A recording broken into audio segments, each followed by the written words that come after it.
এই কৃষ্ণগুৰু আমাৰ কৃষ্ণগুৰু আশ্ৰমৰ শিবিৰ প্ৰত্যেক বছৰে পালনাম হয়। 10-12 বছৰৰ মূৰত 10 বছৰৰ মূৰত একমহীয়া পালনাম হয় আৰু প্ৰত্যেক বছৰে এইবাৰৰ পৰা 12 দিন হ'ব। জানুৱাৰী লাষ্টত কেতিয়াবা ফেব্ৰুৱাৰীত হয় 1 তাৰিখে তেনেকৈ 2-1 আগে পিছাকৈ পালনাম হয়। প্ৰত্যেক বছৰৰ জানুৱাৰীৰ কেতিয়াবা লাষ্টত কেতিয়াবা ফেব্ৰুৱাৰীৰ 5-6 তাৰিখ তেনেকুৱাকৈ সদায় পালনামবোৰ চলি থাকে। সেয়েহে ভকতবিলাক আশ্ৰমত থাকিবৰ বাবে এই শিবিৰ প্ৰভুৱে বনাইছে।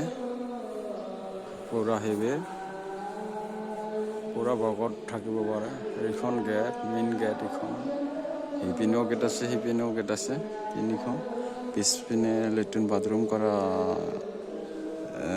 গেট আছে।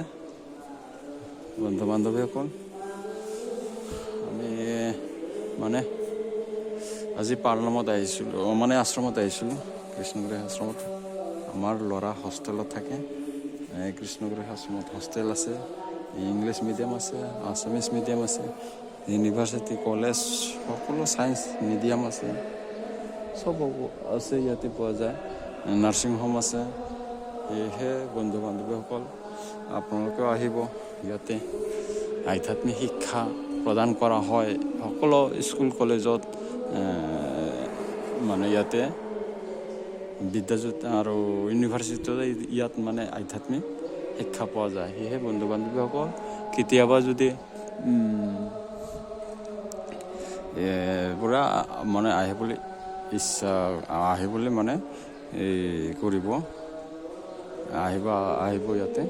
ল'ৰা ছোৱালীবিলাকক নিজৰ সন্তানক ইয়াতে ৰখাৰ চেষ্টা কৰিব। কিয়নো আজিকালি আধ্যাত্মিক জ্ঞান নহ'লে সকলো মিছা।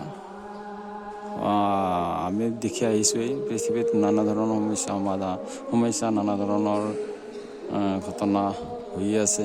আধ্যাত্মিক জ্ঞানৰ অভাৱতে এইবোৰ হৈ আছে। সেয়ে বন্ধু বান্ধৱীসকল, কৃষ্ণগুৰু আশ্ৰমত আহি ল'ৰা ছোৱালীবিলাকক ইউনিভাৰ্চিটি কলেজ নহ'লে বিদ্যাজ্যোতি ইংলিছ মিডিয়াম আছামিছ মিডিয়ামতো স্কুলত থ'ব পাৰে। ইয়াতে হোষ্টেল পোৱা যায়। ধন্যবাদ, নমস্কাৰ বন্ধু বান্ধৱীসকল। অলপ ভিডিঅ' মই প্ৰচাৰ কৰিলোঁ। জয় কৃষ্ণ।